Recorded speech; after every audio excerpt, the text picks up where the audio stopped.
Mummy, હું એમ વિચારતી હતી કે પરમ દિવસે હું મારા ઘરે જાઉં. પરમ દિવસે તો હોળી છે. હા મમ્મી, એટલા માટે જ તે મમ્મી ત્યાં બોલાવે છે. કાંઈ જરૂર નથી ત્યાં જવાની. આ પહેલો તહેવાર છે તારો, તો પહેલો તહેવાર તો સાસરે જ હોય ને.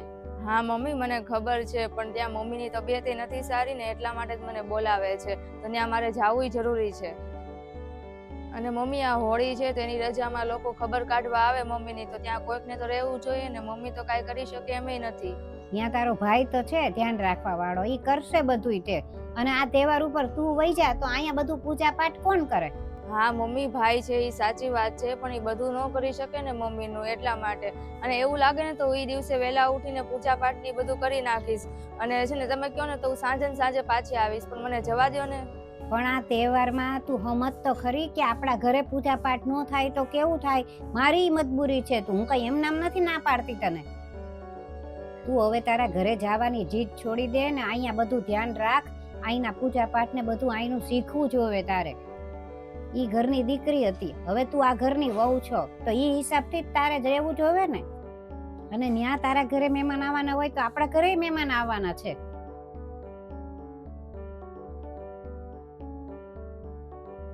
ભાવિને એક વાત કહું? હા બોલ. મારા મમ્મીની તબિયત ખરાબ છે ને, તો હોળીના દિવસે મારે ઘરે જવું છે. મમ્મીનો ફોન આવ્યો હતો કે તું અહીંયા આવજે ને એમ. હા તો જે વાંધો નહીં, અને મમ્મીને કહી દે. મમ્મી સાથે વાત કરીને તો એને ના પાડી. એને એમ કીધું કે આ પહેલો તહેવાર છે ને, એટલે અહીંયા જ રહેવું પડે. આમ તો વાત તો સાચી છે મમ્મીની, કે લગ્ન પછી જે પહેલા તહેવાર આવે છે બધા જ, એ સાસરે જ ઉજવવા જોઈએ. હા, એ તો મને ખબર છે કે પહેલો તહેવાર અહીંયા જ ઉજવવાનો હોય, પણ ત્યાં મમ્મીની તબિયત એ ખરાબ છે, તો મારે ત્યાં જવું જરૂરી છે ને. એકવાર તમે મમ્મી સાથે વાત કરો ને, તો કદાચ માની જાય તો. અરે પણ હા પાડવાની હોત તો એ પહેલા જ હા પાડી દેત ને, જ્યારે તે એને પૂછ્યું ત્યારે. હવે હું કઈ કેવું તો નવું શું કહેવાનો? હું ઈનું ઈ જ કહેવાનો છું ને, તો ના જ પાડવાના છે. કઈ મારા કહેવાથી હા નહીં પાડી દઈ. તો શું કરું, ન જાઉં?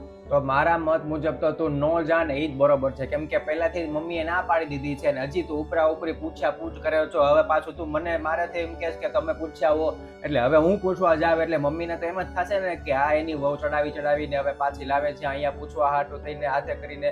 એટલે હું પૂછવા જાવ મમ્મી મને ખીજાય, વધારે પડતો ઝઘડો થશે અને તહેવારે બગડશે, બધું બગડશે. હોળી અહીંયા હરખી નહીં થાય, ન્યાય હરખી નહીં થાય. એની કરતા શાંતિથી નો જા, એ જ વધારે સારું.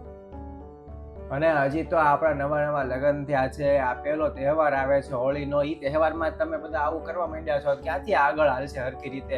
એટલે શાંતિથી અહીંયા રહે, અને વધારે પડતી ખોટી જીદ કરીશ ને તો હજી તું એડજસ્ટ હરખી નહીં થઈ એક મમ્મી હારે.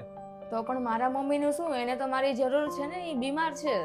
તો એટલી બધી જરૂર હતી તો પછી લગ્ન કરીને અહીંયા આવી જ હું કામ? ન્યા જ રહેવું તું ને મમ્મી પાસે જ તે. હા તો પણ લગ્ન કર્યા છે, મને વેચી થોડી ના દીધી છે કે એને કોઈ મારી સાથે મતલબ જ ન હોય. જો ખોટી માથાકૂટ કરમાં તું અત્યારમાં મારી યારે આ હવારમાં મારી યારે અત્યારે માથાકૂટ કરીશ, આખો દિવસ મારો ખરાબ થશે. હજી મારે ઓફિસે જવાનું છે, ન્યાય કેટલું કામ હોય. શાંતિથી તારે જે પૂછવું હોય એ પૂછી લે મમ્મીને. મમ્મી હા પાડે તો મને કહેજે, હું તને ઉતારી જઈશ તારા ઘરે. અને ના પાડે તો શાંતિથી ભાઈ આઈ નાઈ રે ને. પણ તમે હંમેશા મમ્મીની વાત જ કેમ માનો છો? હુંય તમારી પત્ની છું, તો ક્યારેક મારી વાત તો સાંભળો. અરે પણ વાત માનવા જેવી હોય તો માનું ને. હું લગ્ન પછી પહેલો તહેવાર દીકરી જે સાસરે જાય ને ત્યારે એને ન્યા જ કરવો પડે. અરે પણ મને બધી ખબર છે, પણ મારી પ્રોબ્લેમ તો સમજો. હવે અત્યારમાં શાંતિ રાખો, ખોટો મગજનો દુખાવો ન કરો, માથાકૂટ ખોટી ન કર. જ્યારે હોય ત્યારે પાછળ પડી જાય છે.